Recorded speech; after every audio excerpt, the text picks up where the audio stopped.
Assalamualaikum warahmatullahi wabarakatuh. Ahlan wa salam di channel Sinemabok 71. Pada video kali ini admin akan menceritakan kisah lucu Abu Nawas. Siapa yang tidak kenal dengan Abu Nawas? Seorang bujangga Arab yang bernama asli Abu Ali Al-Hasan bin Hani Al-Hakami. Abu Nawas lahir di kota Ahvaz di negeri Persia, dengan darah Arab dan Persia mengalir di tubuhnya. Lewat humor-humor yang jenaka namun mengena, beliau Abu Nawas sering mengkritik para penguasa seperti masa kekhalifahan Harun al-Rasyid. Kritik yang mengena namun dibuat jenaka itulah yang membuat sang khilafah tidak bisa marah namun bisa memahami apa yang disampaikan.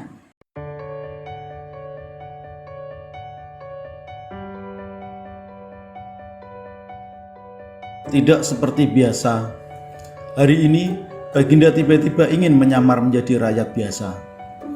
Beliau ingin menyaksikan kehidupan di luar istana tanpa sepengetahuan siapapun agar lebih leluasa bergerak. Baginda mulai keluar istana dengan pakaian yang amat sederhana, layaknya seperti rakyat jelata. Di sebuah perkampungan, beliau melihat beberapa orang berkumpul. Setelah Baginda mendekat, ternyata seorang ulama sedang menyampaikan kuliah tentang alam barzah. Tiba-tiba ada seorang yang datang dan bergabung di situ. Ia bertanya kepada ulama itu, "Kami menyaksikan orang kafir pada suatu waktu dan mengintip kuburnya. Tetapi kami tiada mendengar mereka berteriak dan tidak pula melihat penyiksaan-penyiksaan yang katanya sedang dialaminya. Maka bagaimana cara membenarkan sesuatu yang tidak sesuai dengan yang dilihat mata?" tanya orang itu. Ulama itu berpikir sejenak, kemudian ia berkata, "Untuk mengetahui yang demikian itu harus dengan panca indera yang lain. Ingatkah kamu dengan orang yang sedang tidur? Dia kadangkala bermimpi dalam tidurnya digigit ular, diganggu, dan sebagainya. Ia juga merasa sakit dan takut ketika itu, bahkan memekik dan keringat bercucuran pada keningnya. Ia merasakan hal semacam itu seperti ketika tidak tidur. Sedangkan engkau yang duduk di dekatnya menyaksikan keadaannya seolah-olah tidak ada apa-apa. Padahal apa yang dilihat serta dialaminya adalah dikelilingi ular-ular.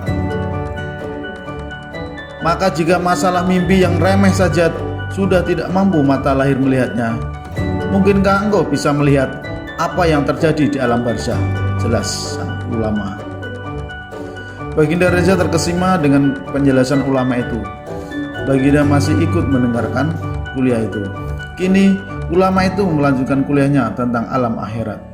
Dikatakan bahwa di surga tersedia hal-hal yang amat disukai nafsu, termasuk benda-benda. Salah satunya benda-benda itu adalah mahkota yang amat luar biasa indahnya. Tak ada yang lebih indah dari barang-barang di surga, karena barang-barang itu tercipta dari cahaya. Saking indahnya, maka satu mahkota jauh lebih bagus dari dunia dan isinya.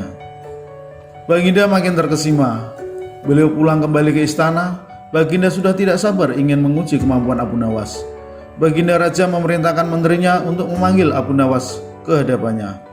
Sesampainya di istana, Paduka Raja memerintahkan Abu Nawas ke surga untuk mengambil mahkota.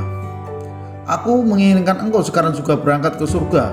Kemudian bawakan aku sebuah mahkota surga yang katanya tercipta dari cahaya itu.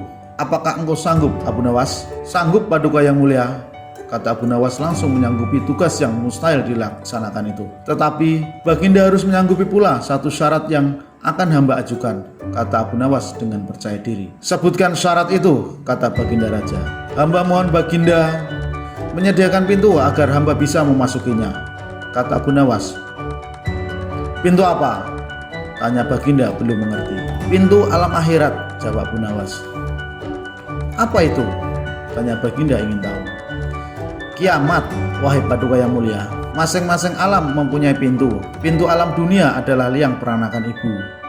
Pintu alam barzah adalah kematian. Dan pintu alam akhirat adalah kiamat," jelas Abu Nawas kepada Baginda. "Surga berada di alam akhirat. Bila Baginda masih tetap menghendaki hamba mengambilkan sebuah mahkota di surga, maka Dunia harus kiamat terlebih dahulu, lanjut Abu Nawas. Mendengarkan penjelasan Abu Nawas, Baginda Raja terdiam. Di sela-sela kebingungan Baginda Raja Harun al-Rasyid, Abu Nawas bertanya lagi kepada Baginda Raja. Masihkah Baginda menginginkan mahkota dari surga? Tanya Abu Nawas. Baginda Raja tidak menjawab. Beliau diam 1000 bahasa. Sejenak kemudian Abu Nawas mohon diri karena Abu Nawas sudah tahu jawabannya. Demikian kisah Abu Nawas. Semoga terhibur dan terima kasih. Wassalamualaikum warahmatullahi wabarakatuh.